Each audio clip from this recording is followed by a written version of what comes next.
Hello, fellow innovators. This is Patrick Emmons. And this is Shelli Nelson. Welcome to the Innovation and the Digital Enterprise Podcast, where we interview successful visionaries and leaders, giving you an insight into how they drive and support innovation within their organizations. Today, we're welcoming Dick Burke to the show.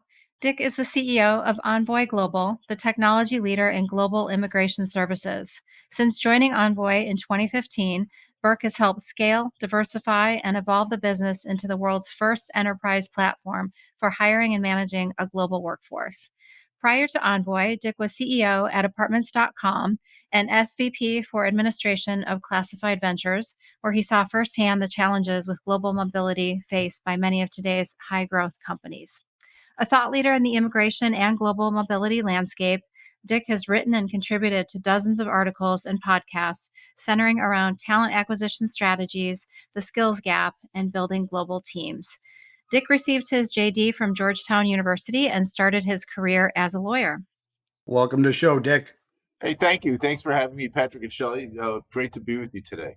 Dick, I know Shelli touched on it a little bit, but if you don't mind sharing with our listeners, for those who aren't aware of Envoy Global, if you could share what's going on and some of the exciting news that's going on with your business. Certainly. So what we do at Envoy Global is we help companies navigate the immigration landscape. And we do that by combining top flight lawyering with our own proprietary technology, helping companies more effectively, efficiently, quickly identify and hire and seek attain the work authorization for foreign nationals. Most of the work is bringing people into the United States or moving someone, foreign national, from one location in the United States to another company, but we can also send people globally. The real innovation part of it is utilizing technology, because technology can play a very vital role in improving the delivery of the service. That's awesome. And as a customer of your organization, I can vouch for the efficiency and effectiveness of how you're able to get through some of that red tape that always seems to be a challenge. And I've always looked at H-1B and some of these other resources as a critical element of our growth. You got a lot of great talent that's going through the universities here in the States, and we should take advantage of that and help keep these people here. So I know the election is still, as we're recording this, still not finished. I wouldn't say it's in dispute or whatever. I'd say it's just not finished. It looks like the things are coming to a conclusion. But I was wondering if you could share your what you've seen. I mean, with the H-1B, how much change that's gone on over the last 12, 18 months, and how you see that impact and how you see that going forward. Well, certainly. I'd say it's been a tumultuous, I'd say even more, Patrick, than 12 to 18 months. You can almost take it back the full 48 months. For those who don't know, the H-1B is a visa, which is a temporary right to work in the United States. And it's been used by companies to try to attract foreign-born students to come and work for them. And so a very common path is very bright men and women will go to universities throughout the United States. Here in Chicago, you got Northwestern, you got U of C, you've got IIT. And once they graduate, the question is, what are they going to do? And do we as a country want them to go home, or do we want them to sort of do we want them to be on our team and to contribute to innovation and job growth in the United States? And what's frequently lost in the passion of all this is the reality that the STEM unemployment rate is about 2 or 3%. It hasn't budged since COVID. So employers say to us all the time, we represent over 1,000, hey, we need to maintain this pipeline of very bright kids who we've educated in the United States to let them stay. And the H-1B, getting to your question, is the key vehicle for that. And what that allows you to do, it lets you stay in the United States for a period of years, and then ultimately you move on to a green card, which allows you to be here permanently. And what's happened in the last 48 months has been a series of actions, almost all unilaterally through the executive branch, which is permitted in most instances, tightening up on the availability, the reliability, and the issuance of these H-1Bs. And that happens a number of ways. The government is turning down about 4 times as many cases as they used to. And they are seeking additional information on about 3 times as frequently as they used to. They just came out with rules in the last month saying we're going to change the process for issuing them. And what companies are saying, hey, wait a second, the H-1B visa is what brought people like Elon Musk, like Sergey Brin, people like that, allowed them their first jobs in the United States. Don't we want people like that on our team? We know that, boy, about 50% of all the private companies valued at over $1 billion have an immigrant founder. Many of them, their first job was courtesy H-1B. So what many are hoping is that there's a return of some stability to the H-1B program. It's very interesting. So I guess what do you see from this election and the impact, right? Like if I think it was part of the executive branches, Trump's plan to, he reduced that with the idea that he thought it was being disabused, right? That was the justification. Do you see that changing regardless of whether he wins or Biden wins? Yeah. Well, I think if the Trump administration is reelected, they've said, Stephen Miller in particular, that they're going to seek to continue to tighten up on high-skilled employment immigration into the United States.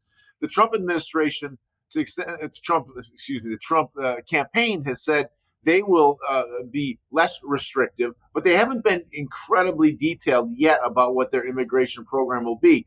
Regardless, what we think would be, instead of being pro-immigration or anti-immigration, too often it's framed as an either-or debate. Either you're bringing in foreigners and helping innovate, or you're abusing and unemploying Americans. We think it can be a both and. And by that, I mean, let's get these kids who are here for universities, contributing tax dollars, contributing and supporting our institutions of higher learning. Let's keep them here. One way to attract them to come to our schools is to let them know there's going to be a job at the backside. But we can do that, but also protect U.S. workers through provisions around appropriate wages, but also through training. So it doesn't have to be a zero-sum game. It should be additive. In our conversation so far, we've talked about how the U.S. is not growing fast enough to support the aging of our citizenry.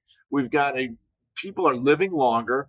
There's a large percentage of our populace now approaching Social Security. I think we need to think of immigration as a way to be additive to society and not be viewed as an either or. So hopefully, regardless of who's elected, the campaign, the dialogue will turn to that. We'll see if it does. But I think most employers would be rooting for a Biden administration. Those that we represent would say, just because their desire to continue to access this great talent while following all the rules around protecting U.S. workers. So, Dick, I'm just curious. I think you said the H-1Bs have declined by 4 times, and the amount of information requested is 3 times the amount. How is that impacting your customers? Sure. Excuse me if I wasn't. What's gone up 4 times, Shelli, is the number of denials of applications. The aggregate number is fixed every year, 85,000 new issued every year, Shelli. But when you apply for one, the percent of cases that have resulted in a denial, whether it's of a new visa or a transfer of a visa or an amendment of an existing visa, those denials are up 4x.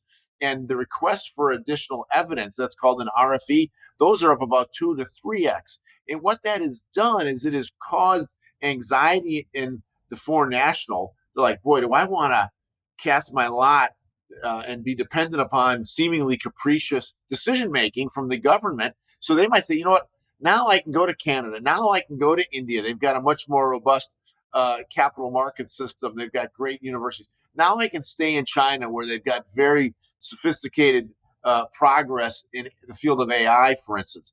So foreign nationals are saying, it's a little bit too uncertain for me. And U.S. employers are saying, hey, wait a second, I can't stake my hiring policy on something where there aren't enough visas to go around. If I can get a visa, there's going to be challenges perhaps in transferring it or amending it or even needing to provide more evidence. And business doesn't like uncertainty. We all know that. So that's one of the real consequences of all this change is that people are like, gosh, darn, you're making it hard. I agree with everything you're saying. It should be additive because we talked about, like, we're not replacing ourselves. There's so many jobs that need to be done where, we've talked about how in a previous podcast, engaging, usually disenfranchised communities and finding the talent that can do software development and giving them that opportunity. I mean, it's got to be all of the above. I think you're totally right. If you think in terms of industry, think of home healthcare. As the country ages, we're going to need more home healthcare professionals. We're going to need more family internist doctors. So many of them are foreign born these days. What's the wisdom of a policy that denies the country those things, provided the rules around salary are honored? Think geographically. I grew up in Chicago. I love Chicago, but I get a little worried. Is the country becoming a bit too coastal, perhaps? Can't we have, getting back to this both and idea, couldn't we have immigration policy around, some people call them these entrepreneurship zones, where we'll say, you know what, we're going to, instead of spreading out the available visas wherever they happen, whoever to win, why don't we focus some on northern, quote unquote, Rust Belt towns to try to spur innovation? Look what's happened in Chicago. We've had some success. Think of the Grubhubs of the world, the Sprout Socials, the Active Campaigns, companies like that. Wouldn't it be in the interest of the Chicagos and the St. Louises and the Clevelands and the Cincinnatis and the Twin Cities to say, you know what, we're going to favor those areas and make it more attractive to grow businesses there by granting more of the visas there. So whether it's on an industry basis or a geographic basis, I think we as a society should want to avoid the challenges like Japan is having, where there just aren't enough bodies to fund the needs of their aging citizens. Yeah, it's very interesting. So many industries, and I know in the context of the COVID, right? Obviously, there's some industries that have been significantly impacted, but even when you talk about whether it's accounting, marketing, blue collar jobs, plumbers, Yeah. there's not a surplus of of talent there. Everybody's in the same boat together. Yeah, you're exactly right. And again, it's so easy to not have the discipline to dig into the facts. The fact is, literally, the STEM unemployment rate is basically unchanged since COVID has happened. It's low single digits. And there's certain professions we need, really around healthcare is the most obvious one right now, where foreign nationals could help, right? Another interesting one is we help some companies that pharmaceutical companies need to be able to do tests of people from all types of countries. And if those people can't come into the United States to do these testing, we end up paying the price by not having access to the latest in pharmaceutical treatments. So there's a real range of being impacted here. And the companies that we represent, what they're saying this is, listen, let's have it be the both and it can be done. It's just so easy to fall into this yes, no conversation. Right, right. And you did one of the things we talked about before is, how do we keep Chicago relevant? Right. You look at the Motorola of most of our experience. That's there are a lot of large organizations, a lot of technology firms were rooted here in Chicago, and we still have tons of really successful established businesses and a great startup community.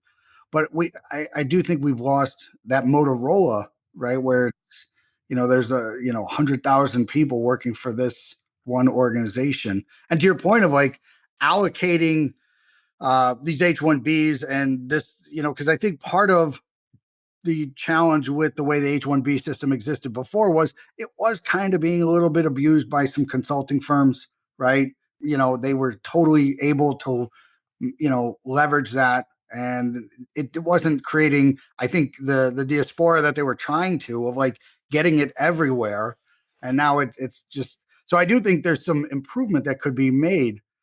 I wholly agree with you. And that's that notion of these entrepreneurship zones. Let's not scatter it to the winds. Let's be thoughtful about where we place them.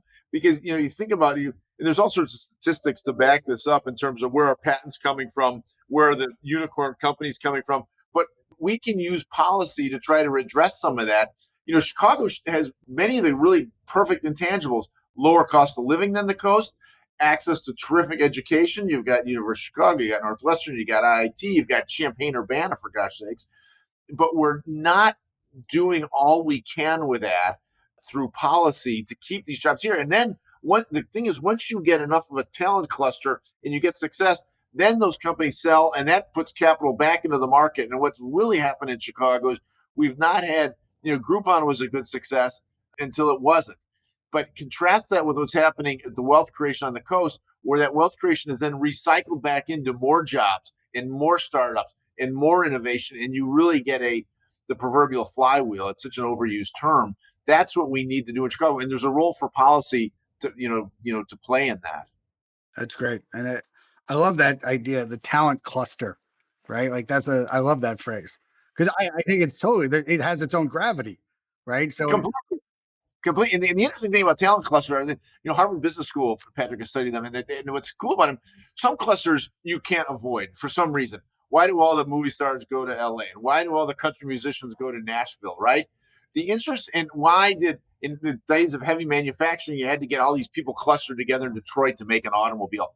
With technology, all that can go away. So there's the impediments to forming a cluster, they're not there. So we can create them in a market like Chicago because we've got the attractive environmentals. We just need to be more conscientious about it and try to have some policies to help support it. And then you get the cluster, and then the real power starts to get unleashed. That's awesome. I'm interested on your perspective around that global mobility, right? And that's, so there's the national, international, then global concept of like, I think we all see that there's national mobility at this point, right? Most of the people are working from home, at least what I've heard, till end of March, maybe even like halfway through next year. And I think we've all had conversations with people, neighbors, friends, family who are considering alternative locations, right? Whether that is, down in St. Lucia or, in Arizona, or as my friends in Green Bay keep petitioning me for me to move there, which they don't seem to realize I learned my lesson. There are schools south of Chicago. But like from your perspective, that global mobility, how do you see that forming over the next 12, 18 months? Well, it's real, and let's start with the near term. With COVID, has made that abundantly clear. Many companies have already said we're going to become location agnostic, or we're going to become entirely remote, entirely virtual. Interesting articles in the paper lately about all the folks in the West Coast leaving San Francisco and taking up residence in Idaho and Wyoming and Colorado and having a better quality of life. So we're seeing it in the United States for sure. But the interesting thing is, it has been a reality internationally for a long time. Historically, if you were a bright, ambitious, and generalizations are dangerous, so acknowledging that. But if you were a bright, ambitious, well-educated person from China or from India, Iran, you would frequently try to come to the United States because that's where the perception was, where all the opportunity was. You had the rule of law, you had access to capital, and you had an open-mindedness and a receptivity to things that were foreign. Now, as that seems to start to recede, and as India develops its own startup market and its own rule of law, not as pronounced as the United States, but a vibrant venture capital community, as China starts to do some of that with all sorts of restrictions, I acknowledge. You've got a Canada, my gosh, same time zone as the United States, excellent schools, similar climate, same language. Foreign talent now has choices that, whereas we were almost the de facto destination before, it's not going to be that easy for the United States anymore. People can go to Canada where they can get their visa approved in a matter of weeks for themselves and for their spouse and their kids, by the way. So the United States has to realize, it's like we had the only hamburger stand in, the only gas station in a 50-mile radius. There's a lot of gas stations now out there, and we've got to offer something better than crappy coffee and expensive gasoline, because in terms of global mobility, these people, they might, I'm going to go back to India. There are great companies there. I'm going to go to China. I'm going to go to Canada. And do we want to have, you think of these, Amazon, Bezos's stepfather, immigrant, Jobs, adopted father, immigrant, Google, founded by an immigrant, SpaceX, do we want to be attracting these people or don't we? No, I hear you 100%. And one of the things when you talked about the hamburger shop, one, I love the metaphor. I thought you were talking about the Broad Stop right there at the border, and where that's just overpriced crap, People are like, "Oh, I'm going to the Browns side." I'm like, "You're going to get robbed blind." Right. Right. But now there's Now choices, there's right? choices, right? And so I think going back to that, we've got to view it as talent has got these choices. So there's going to be a increase and with the evolution of technology. By the way, we're sitting here on Squadcast. We can be on opposite sides of the earth. The need for proximity is being reduced. It's not eliminated, but if our policy is premised on the notion that folks got to be here in this country, Yeah. Well, and I think we have we work with foreign people all the time. We've got folks down in Costa Rica, same time zone. yeah, Right. And then when you think about Toronto, which again, I think when we talked about before, great technology, right? Is a great technology town. A lot of fintech, a lot of banks. Some of the great University of Canada are in TO. yep. But at the same point in time, you've got same time zone plus or minus 3 or 4. That's that's a It's pretty good. pretty compelling. Yeah, it is. Pretty compelling. And we got to decide: do we want to fight it, or do we want to take advantage of it? Right. So, Dick, do you think we're ever going to catch up from the US and be more like Canada? Or, I mean, is that even a Well, possibility? that's an interesting question. I'm very, you know, mindful and empathic. I mean, globalization has been hard on a lot of people, and immigration has been hard on a lot of people. People have been displaced by that, so I am not sweeping that under the rug at all. I think the most advantageous policy for the country and what those we represent tell us is it can be that both and. Canada has got enormous natural resources, enormous amount of space. They're not growing enough Canadians. Their whole premise of growth is through immigration. They know if they want to continue growing their economy, it's going to have to be through immigration. So I'm hopeful that we get to a mindset that's a bit more welcoming without leaving behind those who have really been, globalization immigration has put a whooping. You go 100 miles from Chicago and you see what happened, but it needn't be this zero sum thing. Yeah, I think the globalization from a manufacturing standpoint, but that's the days that's gone, right? Those are jobs that right Yeah, we're transforming, but there's new jobs, right? And there's new jobs and new opportunities, and all these jobs all provide so much more freedom, right? Freedom completely. and value development. One thing I would say on the Canadian side, having gone to a school where they recruited Canadians to play hockey, we had a great talent pipeline for Canadian hockey players. And what always struck me was, these guys knew, the professional hockey was probably not their future. So the way that they were going to get value out of their investment was many of them, like you mentioned, very ambitious, very, very A-type, want to get out and again, making generalizations, but they wanted to get to the States still, right? That Yeah. was why else would you go play for St. Norbert College? The chance to study with Patrick. Well, I mean, that's aside not from that, but they didn't have me on any of the marketing material, which I think was a terrible decision. I tried to explain that to them, and they're like, "Who are you?" And I'm like, "Okay, never mind." So, but yeah, the whole point was a lot of them. Their point was, I want to get in the States. I want to get an H-1B. I want to find a way to stay. I want to find a way to get a job here, right? Because that's ambitiously, to your point, where they visualized opportunity, and they're people that wanted to get to that type of environment. We still represent that, right? This country still does. I mean, you see what's going on in China and Taiwan and some of the other places where these people are yearning for freedom are carrying American flags still. Yeah, exactly right. And I think the challenge could be a lot of those manufacturing jobs probably aren't coming back. But I can speak from my experience. My first job after being a lawyer was being part of this change of jobs being created around these classified ads. What's the best way to find a car, find an apartment? In the old days, it was a classified ads. So there was a whole printing press thing, and there was ink and there was paper. And then we realized that the technology could make the process of finding a car or finding a house or finding an apartment much easier, faster, cheaper, more targeted. So those jobs migrate. They didn't all migrate, but that's the role that technology can play in that space. In the space I'm in now, it's utilizing technology to make the immigration process easier. So there will be, it's not like they're all going away. We just need to be forward thinking enough that we can, going back to your hockey analogies, Patrick, skate to where the puck is going, right?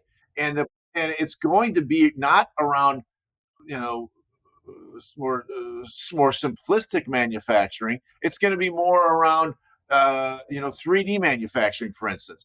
And so, how do we skate where the puck's going? I agree, Wayne.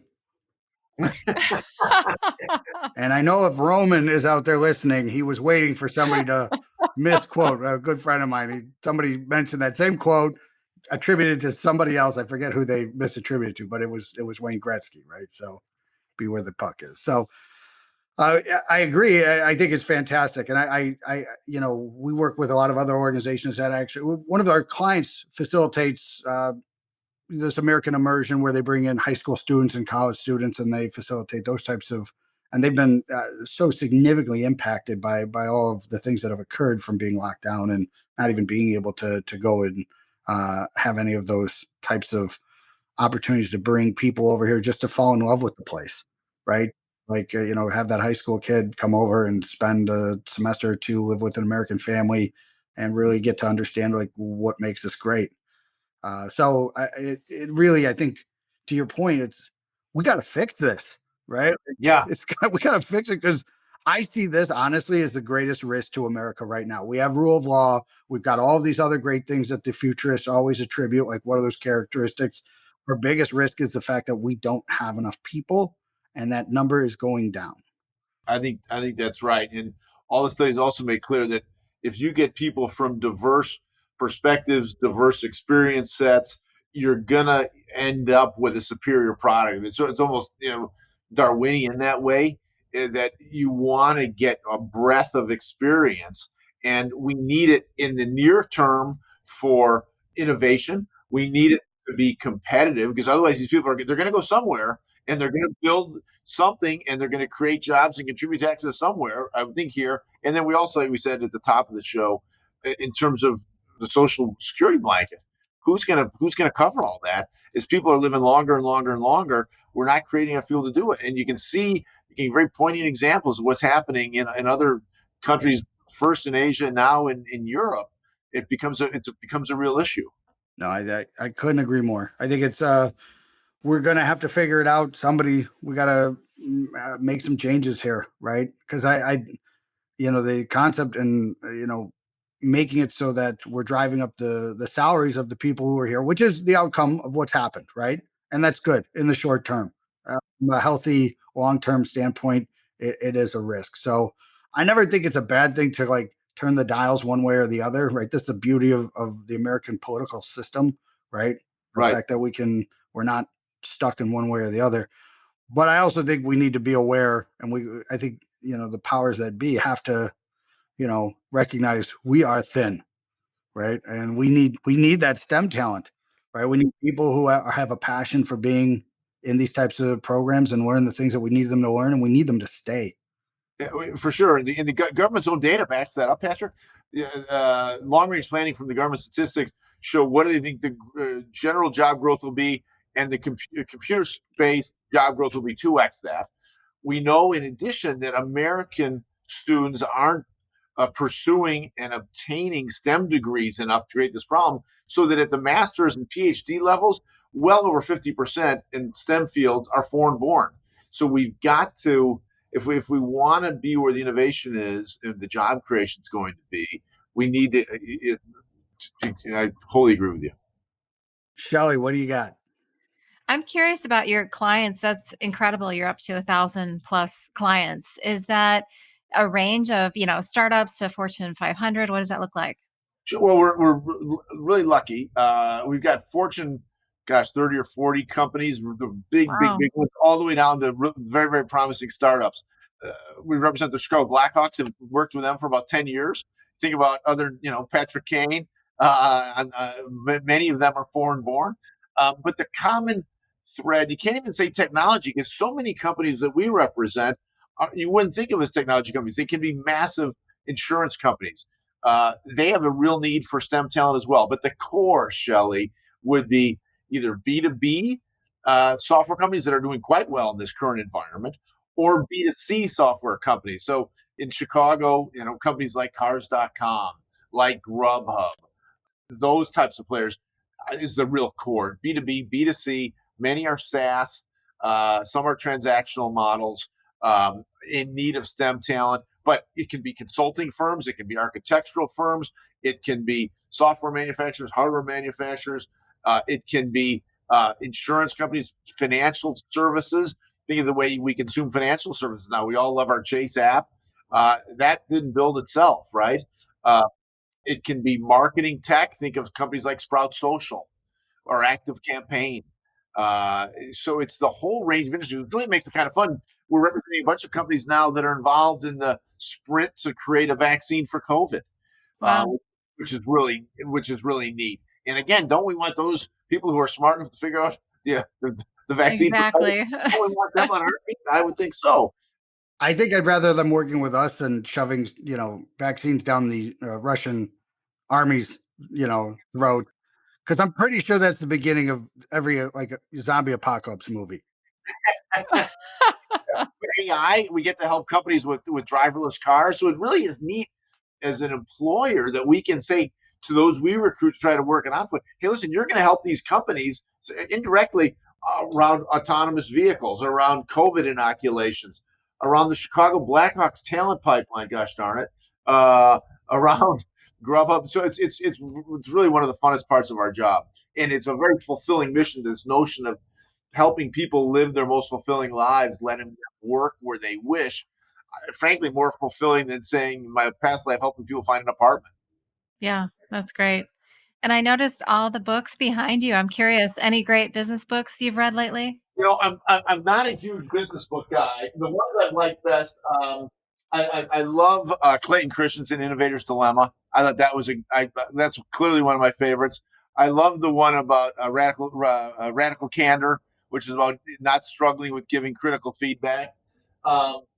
I love as I look at them. Obviously, the Collins books, Good to Great. I like Doris Kearns Goodwin's books on leadership. Some are biographies. She's done a few more recent things on leadership.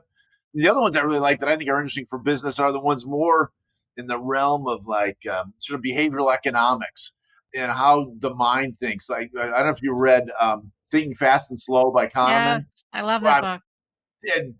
Really dense. And it's a hard read. It's a hard read. I got to read those pages a couple times. But I thought that was really fascinating. I love Richard Thaler's stuff down here at University of Chicago, just about how your mind thinks and how design impacts decision making. Those are fun business books. And the other ones, I guess, are just straight up biographies. I just find you think you're having a hard day, read Churchill's biography. My God, or FDR, or what those guys had to go through. Another great one was Caste, obviously not a business book, but read that after all the George Floyd's killing. And that's a great. If you haven't read Caste, I really recommend that one too. Okay, thank you. I read. My kids I'm so old now. My kids are either in college or out of college, so I finally got time to read. That's great. That is awesome. All good suggestions. Thank you. Well, Dick, I think we could go on for hours, honestly. We haven't even touched on the Bears yet. So I think it's time to wrap before we go down that rabbit hole. I think the Bears might need foreign talent. I think you can take the foreign off the front and we're just fine. We need talent, period. And I'm talking about at the management, ownership, leadership level. There's a lot of mismanagement going on over there. All right. Well, Dick, thank you so much for sharing your experience, your vision and what you see, your experiences. I think amazing. Obviously you got a very futuristic mind in the way that you think. And I really appreciate you taking the time to share what you're saying. Yeah. Thank you, Dick. Well, I'm really kind to you. Thank you for having me. I really have enjoyed it. And thank you. Awesome. Have a good day, Pat and Shelli. See you later. All right. We'd also like to thank our listeners. We really appreciate everyone taking the time to join us. And if you'd like to receive new episodes as they're published, you can subscribe by visiting our website at dragonspears.com/podcast or find us on iTunes, Spotify, or wherever you get your podcasts. This episode was sponsored by DragonSpears and produced by Dante32.